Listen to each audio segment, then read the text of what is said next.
আমি আয়না, বিশ্বের প্রথম বাংলা এআই অ্যাঙ্কার।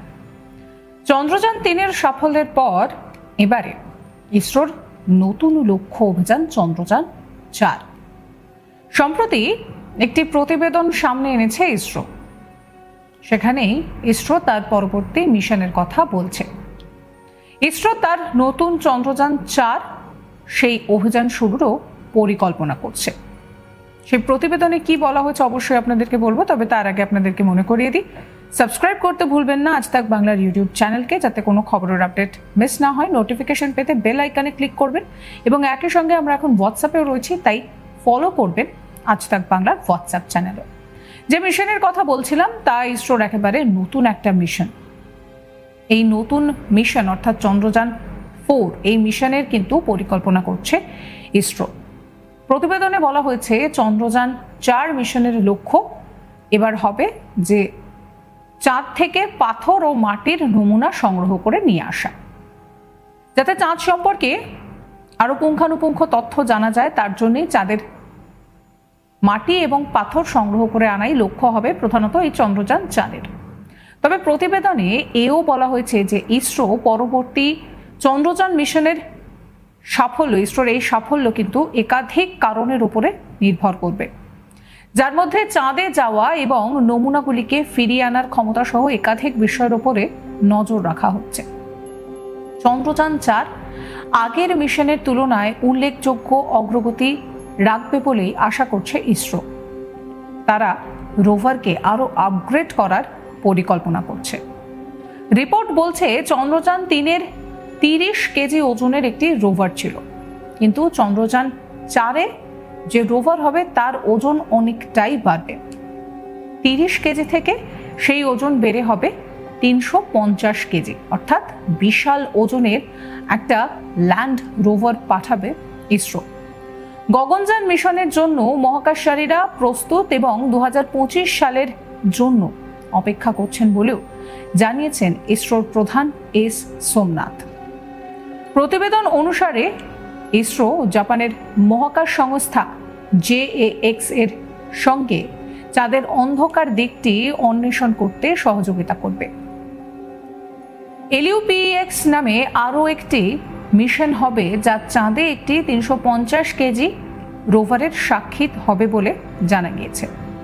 রোভারটিকে চাঁদের পৃষ্ঠে 90 ডিগ্রি পর্যন্ত অঞ্চলগুলি অন্বেষণ করা সম্ভব হবে।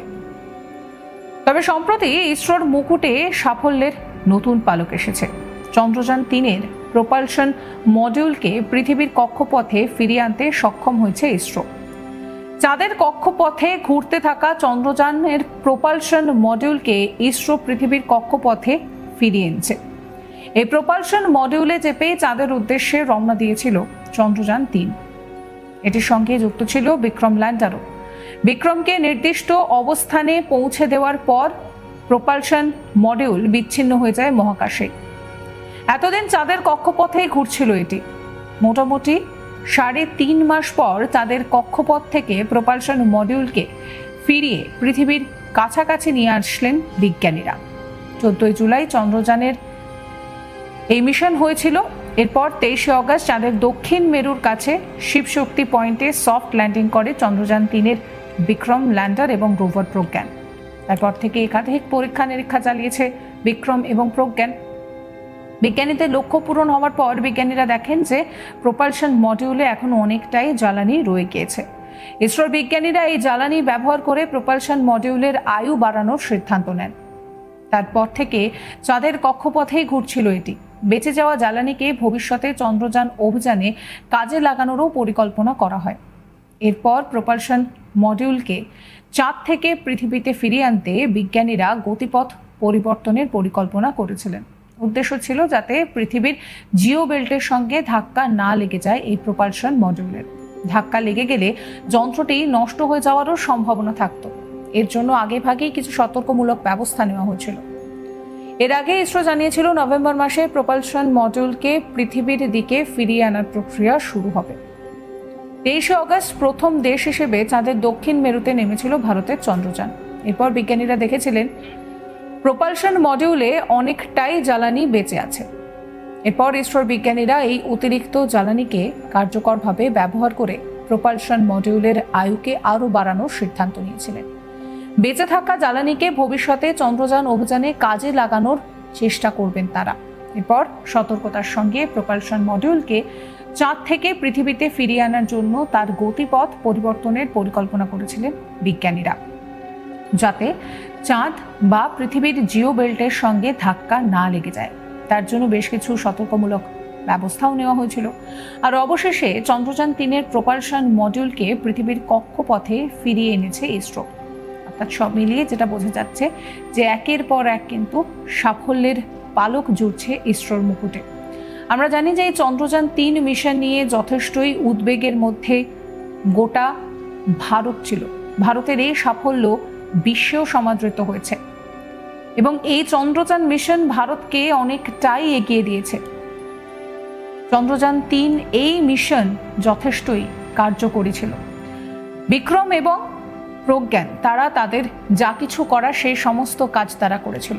চাঁদের মাটিতে নামার পর থেকে টুকটুক করে তারা সমস্ত ইনফরমেশন দিতে শুরু করে, যেখানে একেবারে কি খনিজ রয়েছে, কি অবস্থা রয়েছে সবটাই তারা জানিয়েছিল।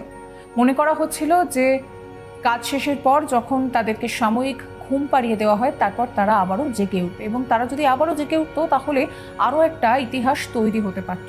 কিন্তু বাস্তবে যেটা দেখা গিয়েছিল যে অতিরিক্ত ঠান্ডার কারণে শত চেষ্টা করেও তাদেরকে ঘুম থেকে তোলা যায়নি।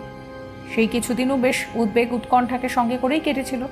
বিজ্ঞানীরা বলছিলেন যে যতক্ষণ সম্ভাবনা আছে ততক্ষণ তারা চেষ্টা চালিয়ে যাবেন। তবে দ্বিতীয়বার ঘুম থেকে না উঠলেও চন্দ্রযান 3 এই মিশন কিন্তু কোথাও গিয়েই ব্যর্থ হয়নি। বরং ভারত এমন দেশ যা প্রথমবার তাদের অদেখা দক্ষিণ মেরুকে স্পর্শ করে এসেছে। এরপর এই চন্দ্রযান মিশন নিয়েই থেমে থাকতে নারাজ ইসরো। তাদের এবার লক্ষ্য হচ্ছে চন্দ্রযান 4। সম্প্রতি সেই নিয়েই একটি প্রতিবেদন সামনে এনেছে ইসরো সেখানে তার পরবর্তী মিশনের কথা উল্লেখ করেছে। ইসরো তার নতুন চন্দ্রযান 4 এই যে মিশন তার পরিকল্পনা করছে। প্রতিবেদনে বলা হয়েছে যে চন্দ্রযান 4 মিশনের লক্ষ্য হলো অধ্যয়নের জন্য চাঁদের মাটি এবং পাথরকে নিয়ে আসা, অর্থাৎ চাঁদের মাটি এবং পাথর দিয়ে চাঁদকে আরও বেশি জানার চেষ্টা করা। তবে এই প্রতিবেদনে আরও বলা হয়েছে যে ইসরোর পরবর্তী চন্দ্রযান মিশনের সাফল্য একাধিক কারণের ওপরে নির্ভর করবে, যার মধ্যে চাঁদে যাওয়া এবং নমুনাগুলিকে ফিরিয়ে আনার ক্ষমতা সহ একাধিক বিষয় রয়েছে। এই ভিডিও সম্পর্কে আপনাদের মতামত অবশ্যই কমেন্ট করে জানাবেন। ভিডিওটি ভালো লাগলে লাইক করবেন, শেয়ার করবেন, সাবস্ক্রাইব করতে ভুলবেন না আজ তাক বাংলার ইউটিউব চ্যানেলকে, যাতে কোনো খবরের আপডেট মিস না হয়। নোটিফিকেশন পেতে বেল আইকনে ক্লিক করবেন এবং এখন আমরা হোয়াটসঅ্যাপেও রয়েছি, তাই ফলো করতে ভুলবেন না আজ তাক বাংলার হোয়াটসঅ্যাপ চ্যানেল।